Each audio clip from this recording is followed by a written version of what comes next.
Nearly 100 Round Lake residents came to a library board meeting tonight to back a fired librarian.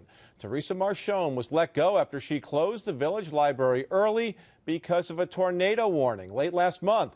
Tonight, residents called on her to be reinstated and asked the board to terminate the director who fired her. Brandon Lewis was at tonight's meeting and joins us from the newsroom. And Brandon, did the board grant any of those requests tonight? They didn't, Greg. Marchione is still out of a job and the director remains in place. The board says it's still investigating the incident. That's a process that could take the rest of the week.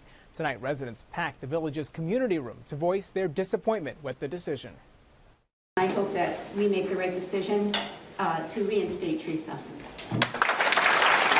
More than a dozen residents stood up and spoke on behalf of fired librarian Theresa Marchione. This style of management does not serve our community library very well.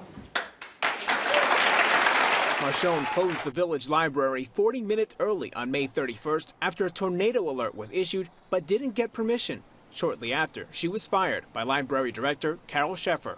Can you tell us about what happened? I mean, can you tell us anything in terms of what led to that decision? Not really, when they're not willing to. It wasn't because she closed the library early. That wasn't the reason. There was more to it. Can you elaborate any further? I know you want a story, but yeah, we're just trying to see what information. Sorry. On Monday, the library's parent organization, Women's Round Lake Improvement Society, called an emergency meeting and approved motions to reinstate Marchione and ask for Sheffer to resign.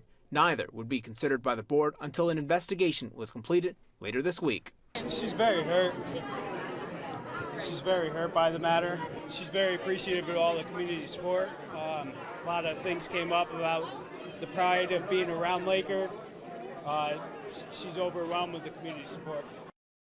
Round Lake's library is different than others because it's owned and operated by the society, but according to its budget, it does receive taxpayer funding.